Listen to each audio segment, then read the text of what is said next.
إنما البيع مثل الربا وأحل الله البيع وحرم الربا فمن جاءه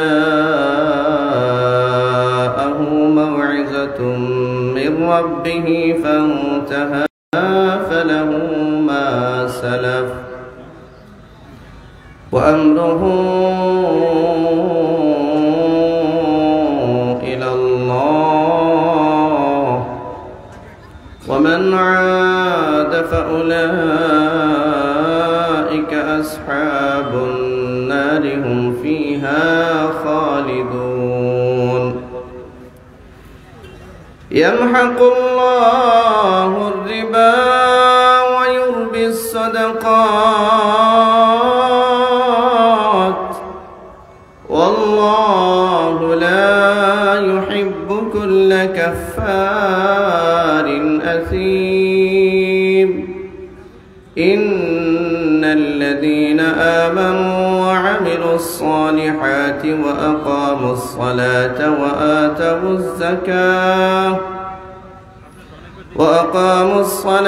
وآتوا الزكاة لهم أجرهم عند ربهم ولا خوف عليهم ولا هم يحزنون يا أيها الذين آمنوا اتقوا الله وذروا ما بقي من الربا إن كنتم مؤمنين فإن لم تفعلوا فأذنوا بحرب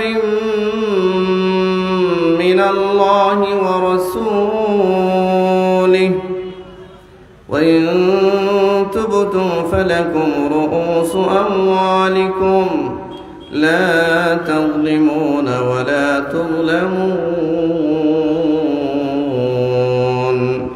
وإن كان ذو عسرة فنظرة إلى ميسرة وأن تصدقوا خير لكم إن كنتم تعلمون واتقوا يوما ترجعون فيه إلى الله ثم توفى كل نفس ما كسبت وهم لا يظلمون صدق الله العظيم وصدق له رسوله النبي الأمي الكريم ونحن على ذلك لمن الشاهدين والشاكرين والحمد لله رب العالمين شكر الدين الشريف اللهم صل على محمد وعلى آل محمد كما صليت على إبراهيم وعلى آل إبراهيم إنك حميد مجيد اللهم بارك على محمد وعلى آل محمد كما باركت على إبراهيم وعلى آل إبراهيم إنك حميد مجيد ربي زدني علما ربي يسر ولا تعسر وتمم بالخير رب اشرح لي صدري ويسر لي أمري واحلل عقدة من لساني يفقه قولي سبحانك لا علم لنا إلا ما علمتنا إنك أنت العليم الحكيم وسبحانك لا فهم لنا إلا ما فهمتنا إنك أنت الجواد الكريم الحمد لله খাদিমুল কোরআন পরিষদ সুজানগর আজিমগঞ্জ বড়লেখা মৌলভী বাজারের উদ্যোগে আয়োজিত আজকের 3 দিনব্যাপী ঐতিহাসিক 23তম তাফসীরুল কোরআন মাহফিলের প্রথম দিনের মুহতারাম সাহেব সদর আজকের মাহফিলের প্রধান বক্তা মাওলানা হাফিজুর রহমান সিদ্দিকী, মাহফিলের দ্বিতীয় বক্তা আমার অত্যন্ত প্রিয় এবং ছোট ভাই মাওলানা মুফতি ফয়জুল্লাহ নোমানী, এবং আমাকে আপনাদের খেদমতে আজকে রেখেছে, শুকরিয়া জাযাকাল্লাহ। উপস্থিত আছেন অত্র এলাকার বিভিন্ন মসজিদ মাদ্রাসা থেকে আগত এই জাতির রাহবার ওয়াজিবুল ইহতিরাম মুআজ্জাজ মুকাররম উলামায়ে কেরাম। উপবিষ্ট আছেন এলাকার সর্বস্তরের দিনদার ইমানদার মুমিন মুসলমান ভাইয়েরা, আছেন পর্দার আড়ালে অবস্থানরত আমার সম্মানিত মা ও বোনেরা। সম্মানিত হাজরিন, আল্লাহ সুবহানাহু ওয়া তাআলার দরবারে অগণিত শুকর ও সুজুদ আদায় করছি যে মহান মুনিব আমাদেরকে অত্যন্ত মেহেরবানি করে এই প্রতিকূল একটা আবহাওয়া এবং পরিবেশের ভিতরেও সারা বিশ্বের এই প্রতিকূল পরিস্থিতির মধ্যে আমাদেরকে আজকে ঐতিহাসিক তাফসীরুল কোরআন মাহফিলে সুস্থ অবস্থায় আল্লাহ তাআলা অংশগ্রহণ করবার তৌফিক দান করেছেন। আমরা সকলে আমাদের মুনিবের দরবারে অন্তরের অন্তঃস্থল থেকে শুকরিয়া আদায় করছি, সকলে করছি আলহামদুলিল্লাহ। আপনারা সকলে কেমন আছেন? আমার ভাইয়েরা, আমি শুনেছি মাহফিলটা ঐতিহাসিক একটা মাহফিল, এই কারণে আমার আজকে আসতে হয়েছে। আর না হয় যে পরিস্থিতি আমার ছিল, যে পরিস্থিতিতে আসাটা আমার দ্বারা সম্ভব ছিল না। আমার নিজেরও অসুস্থতা, বাচ্চা অসুস্থ, ড্রাইভার সাহেবের বাচ্চা অনেক বেশি অসুস্থ। এতগুলো টেনশন নিয়ে ঢাকা থেকে 11টায় রওনা দিয়েছি। মাগরিবের আগে চলে আসছি প্রায়, কিন্তু কোলাউড়াতে প্রায় 20 মিনিটের মতো জ্যামে বসা ছিলাম, না হয় মাগরিবের নামাজ আপনারা এখানে পড়তে পারতাম। যাই হোক, আমার আগে আমার হযরত অত্যন্ত গুরুত্বপূর্ণ আলোচনা করছিলেন, আমি কিছুটা আলোচনা শুনেছি, কানে আওয়াজ গিয়েছে। হযরত রিবা সম্পর্কে, সুদ সম্পর্কে আলোকপাত করছিলেন।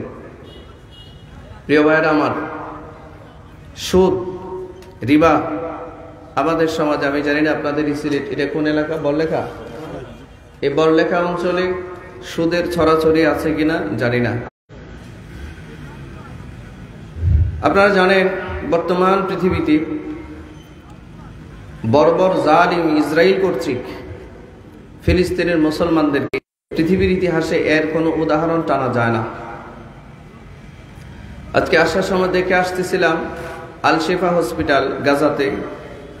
এই হাসপাতাল তো টোটাল চতুর্দিক থেকে তারা সাজু আজান ট্যাঙ্ক সহ করে রেখেছে, কোনো খাদ্য সরবরাহ করতে দেয় নাই। হসপিটালের ভিতরে যে রোগীগুলো আইসিইউতে ছিল তারা সবাই আজকে মারা গেছে, একজনও বাকি নাই। হাসপাতালের ভিতরে যারা ছিল একটা লোক বাঁচা নাই, সব মারা গেছে, ডাক্তার সহ। আমার ভাইরা, এই ইসরায়েল, এই ইহুদি সম্প্রদায়, এরা আজকে এতটা জঘন্য বর্বর কেন হলো? এদের প্রধান অস্ত্র কি জানেন? এদের প্রধান অস্ত্র হচ্ছে সুদ, ইন্টারেস্ট, সুদ ভিত্তিক অর্থনীতি। সুদ ভিত্তিক অর্থনীতি পৃথিবীতে প্রবর্তন করেছে এই ইহুদিরা। ইন্টারেস্টের পদ্ধতিটা পৃথিবীতে আবিষ্কার করেছে ইহুদিরা। ইহুদিদের আবিষ্কৃত এই ভয়াবহ সুদ গোটা পৃথিবীতে, গোটা মুসলিম উম্মাহ ঘরে ঘরে পৌঁছে গেছে, ঘরে ঘরে পৌঁছে গেছে। এই ইহুদিরা সুদটায় মুসলিম উম্মাহকে শামিল করে, সুদে অন্তর্ভুক্ত করে মুসলমানদেরকে আল্লাহ এবং তার রাসূলের সাথে যুদ্ধে লাগায় দিছে। মুসলমান জানে না, সুদখোর জানে না সে আল্লাহর সাথে যুদ্ধে লিপ্ত। সুদখোর জানে না সে নবীর সাথে যুদ্ধে লিপ্ত। সুদখোর জানে না সে তার মার সাথে জেনায় লিপ্ত। আপনারা বলুন, যেই লোকটা আল্লাহর সাথে যুদ্ধ করছে, যেই লোকটা নবীর সাথে যুদ্ধ করছে, যেই লোকটা তার মার সাথে জেনা করছে, এই লোকটা কি কখনো আল্লাহর কোনো প্রিয় বান্দা হতে পারে? যদি বলুন, হতে পারে? অথচ দুর্ভাগ্যজনক ব্যাপার হলো, আপনাদের অঞ্চলের খবর জানি না, কিন্তু সারা বাংলাদেশ ভিজিট করে ঘুরে এমন কোনো জেলা শহর নাই, আলহামদুলিল্লাহ আমি গিয়েছি। আমার যা উপলব্ধি এবং এক্সপিরিয়েন্স হয়েছে সেটা হলো, বিভিন্ন মসজিদ মাদ্রাসার সভাপতি সেক্রেটারি পদটা এমন ব্যক্তিরা দখল করে রেখেছে যারা কুখ্যাত সুদখোর, ভয়ানক সুদখোর। পুরো এলাকার মধ্যে সুদের সিন্ডিকেট তার হাতে, মসজিদেরও সভাপতি, বিভিন্ন সংগঠনের সভাপতি। আছে কিনা এরকম বলেন? এটা কিন্তু ভয়ানক এক পরিণতি, ভয়ানক এক পরিণতি সারা দেশে চলছে। সিলেট অঞ্চল তো আপনাদের ধনী অঞ্চল, সুদের ছড়াছড়ি কম। আমাদের অঞ্চল হচ্ছে ময়মনসিংহ, ওই অঞ্চলে তো 95% মানুষ সুদের সাথে জড়িত, কিস্তির সাথে জড়িত। আমার আগে হুজুর কথা বলছিলেন, খুব দামি একটা মৌজু, মূল্যবান প্রয়োজনীয় একটা আলোচ্য বিষয় সামনে এনেছেন। শুনুন, আজকে সুদ, ঘুষ, প্রতারণা, ধোঁকাবাজি, অত্যাচার, জুলুম, নির্যাতন, বাড়ি দখল করা, দোকান দখল করা, জমি দখল করা, সীমানা দখল করা, বাড়ির সীমানা উঠিয়ে আরেকজনের জায়গা দখল করা, এই ধরনের অপরাধ আজকে মুসলিম সমাজে মহামারী আকারে ছড়িয়ে গেছে। মুসলমানরা আজকে সুবহানাল্লাহর বয়ান শুনতে চায়, শুধু ফজিলত শুনতে চায়, আলহামদুলিল্লাহর ফজিলত শুনতে চায়। তারা বয়ানের মধ্যে এসে তারা তাদের যত অপরাধগুলো আছে একটা অপরাধের কথা স্মরণ করে না। তারা চায় যারা আসবে, যারা ওয়াজ নসিহত করবে, তারা আসবে, একটু মিষ্টি বয়ান শোনাবে, কান্নাকাটি করাবে, এটা আমরা আমাদের গুনাহ ছাড়বো না। দুর্ভাগ্যজনক বিষয়টা আমাদের সমাজের মধ্যে এটা ব্যাপক হারে চলছে। আমার ভাইয়েরা, হযরত আলোচনা করছিলেন, হযরত তো শুনেছি মাদ্রাসার শাইখুল হাদিস। হুজুর কোন দিকে আছেন? চট্টগ্রাম থেকে আসছেন। ও আচ্ছা, আলহামদুলিল্লাহ, আল্লাহ হুজুরের হায়াতে বারাকা দান করুন, ওনার জবানে বারাকা দান করুন। জোরে বলেন আমিন। জোরে। আমি একটা ছোট্ট মানুষ, আমারও একটা মাদ্রাসা আছে, এটা মেশকাত পর্যন্ত মাদ্রাসা।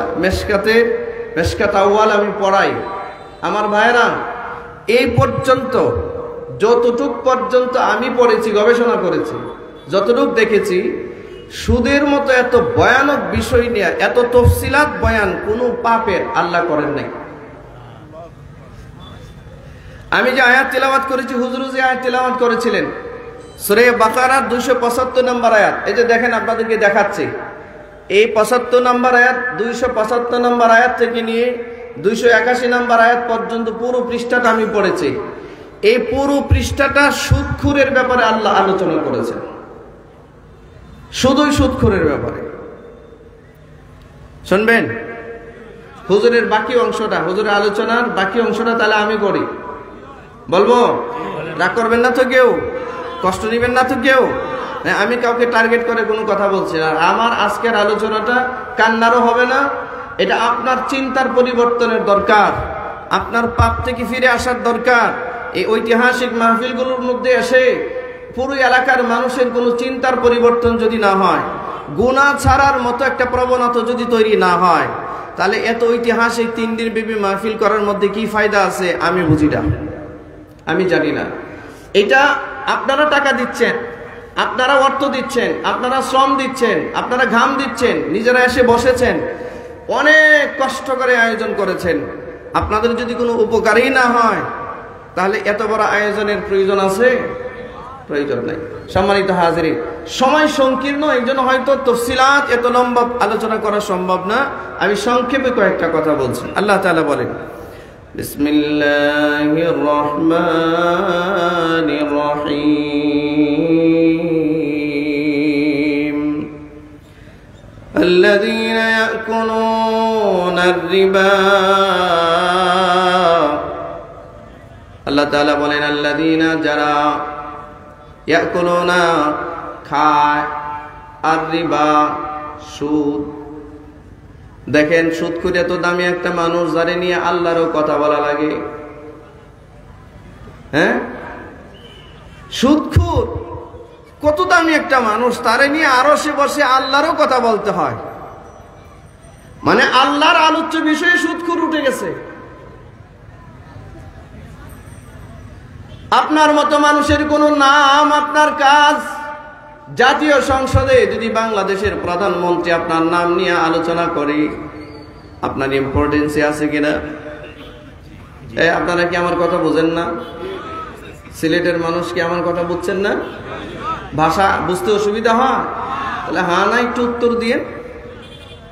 আমাদের দেশে তো পাতি নেতার সাথে যদি একটা মুসাফা হয়, পাতি নেতা, কোন পাতি নেতার সাথে যদি একটা মুসাফা হয়, অথবা একটু মোয়ানাকা হয়, অথবা একটা ছবি কোন রকম উঠাইতে পারে, তো এই পাতি নেতা তার বাসার মধ্যে বিশাল আকারের ছবি টানায় রাখে, ঠিক কিনা? এই ছবি টানায়া বাকি সব এলাকার মানুষে না বলা একটা থ্রেড দিয়ে রেখে, থ্রেড। হ্যাঁ, মানে বুঝায় যে দেখ আমার সম্পর্ক কার সাথে, বিশাল বড় এক কুখ্যাত জাহিলের সাথে আমার সম্পর্ক, এরকম বোঝায়, ঠিক কিনা? মানুষকে ভয় দেখায়।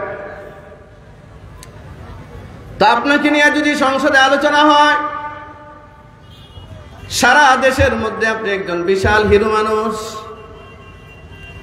সুদখোররে নিয়ে আল্লাহ তার আরশের মধ্যে বসে আলোচনা করছে। কত বড় খারাপ মানুষ, ঠিক কিনা জোরে বলেন?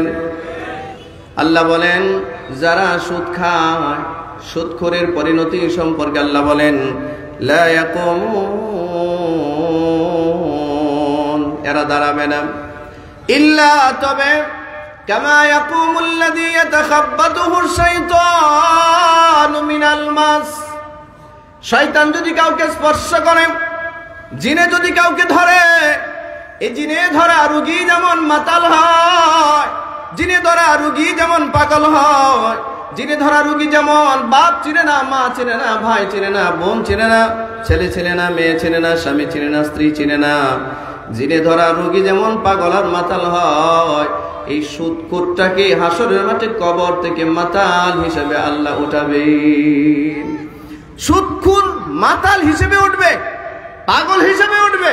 সুসংবাদ, কথা বলেন না কেন? এটা সুসংবাদ। এটা কি সুদখোরের জন্য সুসংবাদ না দুঃসংবাদ?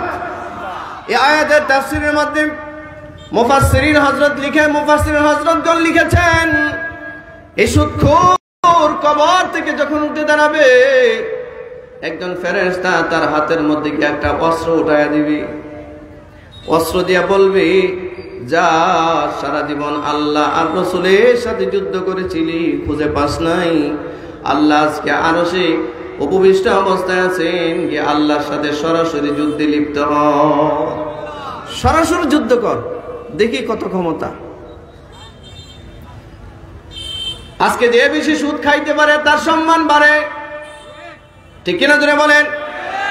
সুদখোর গুলো 10 লাখ 20 লাখ 50 লাখ টাকা গ্রামের মধ্যে লাগায়া বাবুর মতো ঘুরে, মাস শেষে চক্রবৃদ্ধি হারে 2 লাখ 3 লাখ টাকা আসে, তার কোনো টেনশনের কারণ নাই।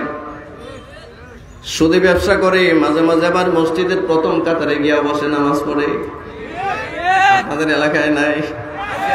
হ্যাঁ, সুদের বিশাল কারবারি, বিশাল ব্যবসায়ী, আবার মসজিদেও প্রথম কাতারে গিয়া বসে যায়, ঠিক না? বন্ধু খুব খেয়াল করুন, আজীব ব্যাপার,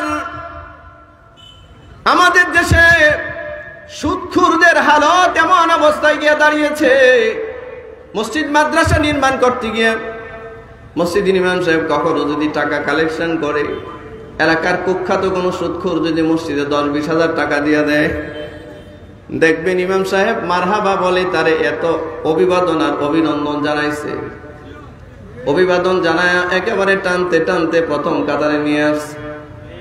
ঠিক আসতে বলেন কেন? আপনারা কি কথা বলে বুঝেন না? জবানে কথা আসে না? এমন দৃশ্য দেখা যায় না? আপনাদের এলাকায় হয়তো দেখা যায় না, আপনারা অনেক ধনী মানুষ, বিদেশি মানুষ, লন্ডনী মানুষ, সুদখোর টুদখোর কম, কিন্তু অন্যান্য অঞ্চলে গেলে বোঝা যায় কি হালত। ইমাম সাহেব সুদখোরের ডাকে আনছে সামনে, ডেকে এনে বসাইছে। এবার ইমাম সাহেব সুদখোরের ফজিলত বর্ণনা করতেছে। হ্যাঁ, মারহাবা মারহাবা বলে, মারহাবা। আর এমন দোয়া দিচ্ছে সুদখোর রে, সুদখোর তো মনে মনে জান্নাতের 8 রাস্তার মোড়ে ঘুরতেছে। এই কথা বলেন না কেন? আছে কিনা এরকম? সুদখোরের মা জান্নাতি, বাপ জান্নাতি, সে নিজেও জান্নাতি, হুজুর দোয়া করে জান্নাতে পৌঁছায় দিছে। আর আমাদের দেশে দেখুন, যে যারে মন চায় তারা জান্নাতে পৌঁছায় দেয় এবং জান্নাতি বলে ঘোষণা দিয়ে দেয়। হয় ঠিক কিনা ধরে বলুন? যারে মন চায় তারই জান্নাতি বলে ঘোষণা দিয়ে দেয়। অথচ জমানার শ্রেষ্ঠ ফেরাউন, জমানার শ্রেষ্ঠ জালিম, জমানার শ্রেষ্ঠ অত্যাচারী এমন ব্যক্তিকেও জান্নাতি বলে ঘোষণা দিয়ে দেওয়া হয় শুধুমাত্র পেট পূজার কারণে, পেট পূজার কারণে। ঠিক কিনা? সুদখোর এইভাবে ডেকে এনে সামনে বসায়া সুদখোরের প্রশংসা করে, বলে এই সুদখোর নাকি জান্নাতে চলে যাবে, আল্লাহ যেন তারা মাফ করে দেয়। এই কার প্রশংসা করতেছেন আপনি? যে সুদখোর আল্লাহর সাথে যুদ্ধে লিপ্ত। আল্লাহ বলেন, ফাইল্লাম তাফআলু, যদি তোমরা সুদের ব্যবসা না ছাড়ো, ফাযানু বিহারবিম মিনাল্লাহি ওয়া রাসূলি, তো আল্লাহ এবং তার রাসূলের সাথে যুদ্ধের জন্য প্রস্তুত হও। আল্লাহ বলেন যে সুদ খায়, সুদের ব্যবসা ছাড়ে না, বয়ান শোনার পরেও ছাড়ে না, আল্লাহ বলেন তুই আমার সাথে যুদ্ধ করতে প্রস্তুত হ, আমার নবীর সাথে যুদ্ধ করার জন্য প্রস্তুত হ। রাসূল বলেন একটা টাকা, একটা দিরহাম যে আল্লাহর এই নিষেধাজ্ঞা অমান্য করে যে ব্যক্তি সুদে লেনদেন করলো, সে যেন তার মার সাথে 36 বার জিনার গুনাহ করে ফেললো। যে লোকটা মার সাথে জিনায় লিপ্ত, যে লোকটা আল্লাহর সাথে যুদ্ধে লিপ্ত, যে লোকটা প্রিয় নবীর সাথে যুদ্ধে লিপ্ত, এমন ব্যক্তিকে সুপারিশ করে আপনি এমন ব্যক্তির জন্য দোয়া করে তারে জান্নাতে পৌঁছায় দিতেছেন, আপনি একটা অন্যায়কে প্রশ্রয় দিচ্ছেন। আপনি একটা অন্যায়কে প্রশ্রয় দিচ্ছেন। সুদখোর মসজিদের প্রথম কাতারে আসার মানুষ না। এরে মসজিদের প্রথম কাতারে আনলেন কেন? বহু দরকার টাকা মসজিদে। সুদখোরের টাকা দিয়ে মসজিদে 5 স্টার মানের মসজিদ বানাবেন? সুদখোরের টাকা দিয়া মসজিদ 5 স্টার বানাবেন আপনি? এসি লাগাবেন সুদের টাকা দিয়া? ঘুষখোরের টাকা দিয়ে এসি লাগাবেন? অত্যাচারীর টাকা দিয়া মসজিদে এসি লাগাবেন? জালিমের টাকা দিয়া মসজিদ 5 স্টার মানের করতে পারবেন? কিয়ামত পর্যন্ত সিজদা দিতে পারবেন, একটা সিজদা আল্লাহর আরশে আযমে পৌঁছবে না। কিন্তু মুহাম্মদুর রাসূলুল্লাহ সাল্লাল্লাহু আলাইহি ওয়াসাল্লাম সারা জীবন মাটির মসজিদে সিজদা দিয়েছেন।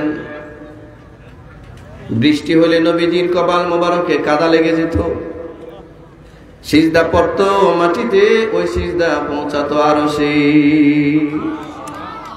আর সুদখোরে ডাকিয়া কোথায় নিয়ে আসলেন আপনি? আরে এই যে শত্রু, যে আল্লাহর শত্রু, যে নবীর শত্রু, যে মার সাথে জিনা করছে, এমন একটা চিহ্নিত কুখ্যাত অপরাধীকে কিভাবে আপনি মসজিদের প্রথম কাতারে আনলেন? বলেন আমাকে।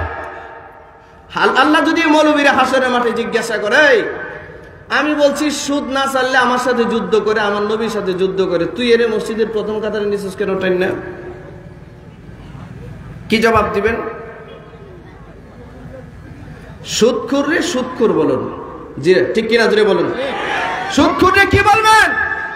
জোরে বলেন। সুদখোর রে কি বলবেন? জিনাখোরকে কি বলবেন? জালিমকে কি বলবেন? এই জবান খুলে বলুন, কি বলবেন? যে যেই পরিচয়ে তারে সেই পরিচয়ে রাখবেন। কাফের রে আল্লাহ মুমিন বলেন নাই, মুমিন রে মুমিন বলছেন, কাফের রে কাফেরই বলছেন। আল্লাহ কখনো বলছেন ইয়া আইয়ুহাল্লাযীনা আমানু, হে ঈমানদারেরা। আবার কখনো বলেছেন ইয়া আইয়ুহাল কাফিরুন, হে কাফেররা। আবার কখনো বলেছেন ইয়া আইয়ুহাল ইনসান, কখনো বলেছেন ইয়া আইয়ুহান নাস। আইডেন্টিফিকেশন আলাদা করেছেন আল্লাহ। কাফেররে কাফের বলে ডাকতে বলেছেন, ইমানদারকে ইমানদার বলে ডাকতে বলেছেন, আরে মানুষকে মানুষ বলে ডাকতে বলেছেন। আমার প্রিয় ভাইরা, আপনি যদি একটা কাফেরকে মুমিনের মতো মর্যাদা দেন, এটা কখনোই হয় না, কখনোই হবে না। এটা হকের সাথে বেয়াদবি হবে। সুদখোর হলো তাগতি শক্তির প্রথম একটা উদাহরণ মাত্র। গোটা পৃথিবীতে আল্লাহর আদেশকে অমান্য করে যে অর্থনৈতিক ব্যবস্থা ইহুদিরা দুনিয়াতে প্রতিষ্ঠিত করেছে, এটার নাম হচ্ছে ইন্টারেস্টিং একটা ইকোনমি। ইকোনমি বুঝেন? অর্থনৈতিক গ্রোথ, ইকোনমিক গ্রোথ এবং ইন্টারেস্টিং পদ্ধতি। সুদভিত্তিক একটা পদ্ধতি হতে পারে, এটা ইহুদিরা তৈরি করেছে। আর ওই ইহুদিদের তৈরি করা মন্ত্র আজকে মুসলমানদের দিমাগে ঢুকছে।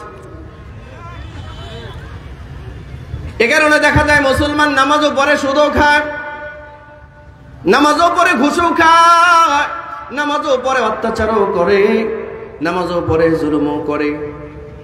নামাজ আর সুদ এক রাস্তায় চলে না, ঠিক কিনা জুড়ে বলেন? নামাজ আর অত্যাচার এক রাস্তায় চলে না, হজ আর অত্যাচার এক রাস্তায় চলে না। এই দুইটার রাস্তা ভিন্ন। নামাজের রাস্তা জান্নাত আর সুদের রাস্তা জাহান্নাম, ঠিক কিনা? সুদের রাস্তা কোথায়? মুসলমান ভাইয়েরা আমার, আল্লাহ সুবহানাহু ওয়া তাআলা বলেন, একটা সুদখোর হাসরের মাঠে পাগল হিসেবে উঠবে, মাতাল হিসেবে। আপনারা কি হাসরের মাঠে পাগল হিসেবে উঠতে চান? পাগল হিসেবে উঠতে চান? সাবধান, সুদখোর এই জন্য সামনে ডাইকেন না, মসজিদের সামনে ডাইকেন না। সুদখোর মনে মনে ভাববে, আমি 50 লাখ টাকা সুদে লাগায় রাখলাম, মাসে 2 লাখ টাকা আসে, আর মসজিদে মাত্র 10,000 টাকা দিলাম। হুজুর আমারে যে দোয়া দিল, তাহলে এই ব্যবসাই তো মজার ব্যবসা। সামনে দরকার ওই 20,000 দিব না, ঠিক না? আরো বড় হুজুরদের দোয়া নিয়ে নিব না। কি আজান হয়ে গেছে? 10 হবে, আমাদের এখানে 10 হবে। নামাজের পরে আপনার বাকি অংশ পড়াইবেন। আচ্ছা,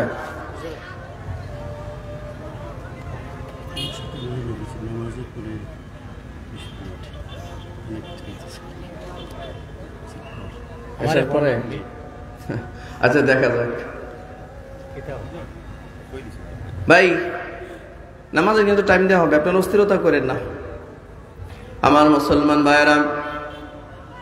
এই জন্য আল্লাহ সুবহানাহু ওয়া তাআলা বলছেন, আমার টপিকটা ছিল তাকতের পরিচয়, আল্লাহর বিধান।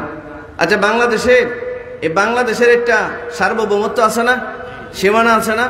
বাংলাদেশে আইন নাই, ভাই বাংলাদেশের সংবিধান নাই।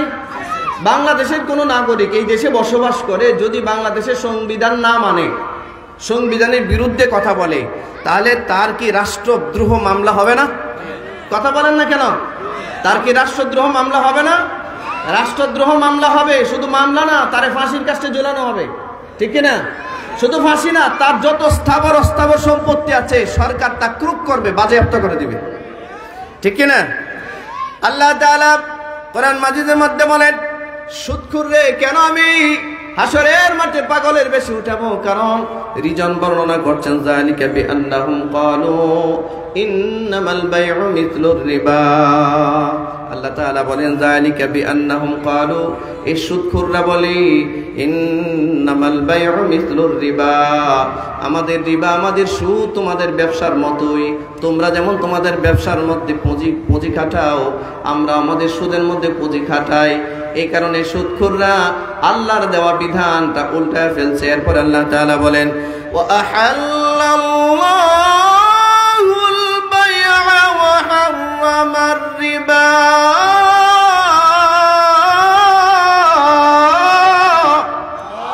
আরো জোরে বলেন আল্লাহু আকবার, জবান খুলে বলেন আল্লাহু আকবার।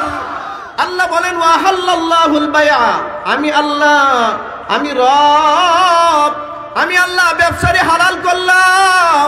ওয়া হাররামার রিবা, আর সুদকে আমি চিরতরে হারাম ঘোষণা দিলাম। আল্লাহ বলেন ব্যবসা হালাল, সুদ হারাম।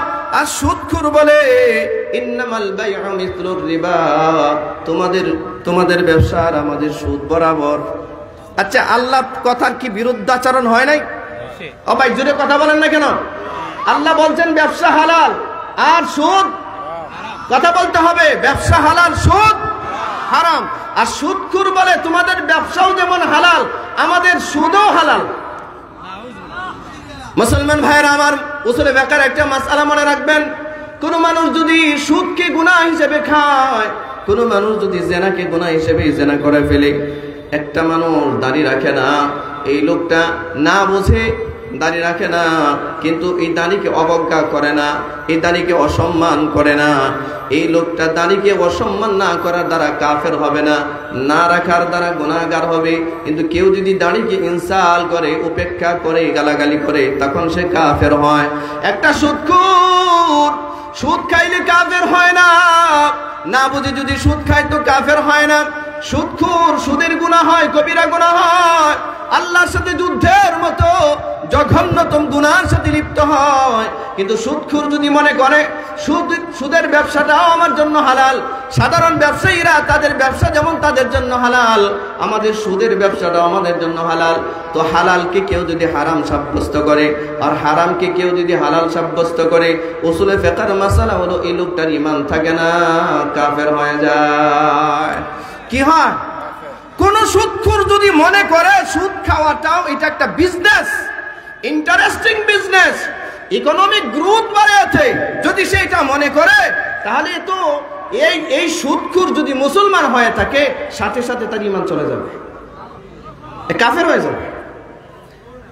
বুখারী শরীফের এক হাদিসে আল্লাহ রাসূল সাল্লাল্লাহু আলাইহি ওয়াসাল্লাম বলেন, আল হালালু বাইয়িন ওয়াল হারামু বাইয়িন ওয়া বাইনাহুমা মুশতাবিহাত।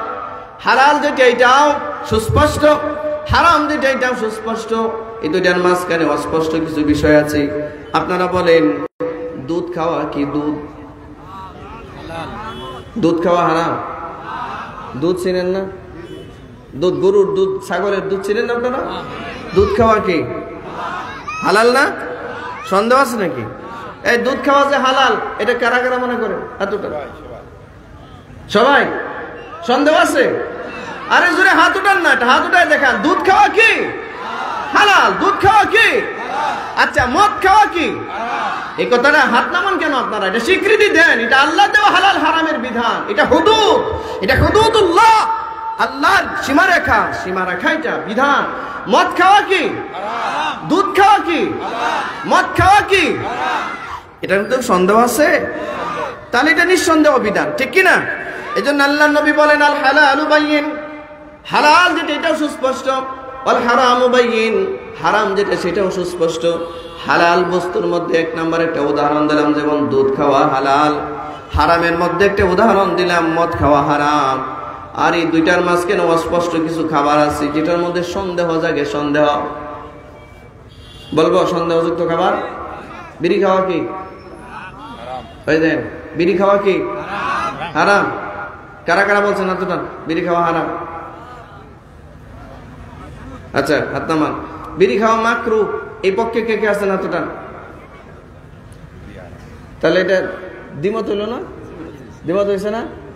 যারা হাতটা বোঝা যায় খায়, আর এই সংখ্যাটা তো বেশি। বাংলাদেশে আর কিছু থাক আর না থাক, বিড়ি আছে। আপনারা তো মনে হয় আরেকটু উন্নত বিড়ি খান, পাতার বিড়ি সম্ভবত। সিলেটের মানুষ তো পাতার বিড়ি খায়। হ্যাঁ, মাসি কিসের? নাসির বিড়ি। ও আচ্ছা, এটা তো আরেকটু উন্নত বিড়ি। আবার আপনারা যারা লন্ডনে থাকেন তারা তো আর বিড়ি খান না, তারারও ওরা দামি দামি জিনিস খান। যাই হোক ভাইরা আমার, বলেন পৃথিবীর কোন নবী রাসূল, কোন নেককার পরহেজগার মুত্তাকি মানুষ বিড়ি খাইছে? একজনের নাম বলেন, বলেন। এখানে আজান হবে? আজান দিয়ে নামাজ পড়ে নি, বাকি অংশ পড়ে নি। ও আজান দিলে আজান দিয়ে আমরা কি আজানের পরপরই নামাজ পড়ে নিব? ওখানে পড়িয়ে নিব। তাহলে আমাদের আজানের পরপরে আমরা এখানে নামাজ পড়ে নিই নাকি? পড়িয়ে নিব, পড়িয়ে বসে পরে বাকি একটু সামান্য আলোচনা। নামাজের পর হযরত উনার অসম্পূর্ণ বয়ান সম্পন্ন করবেন ইনশাআল্লাহ।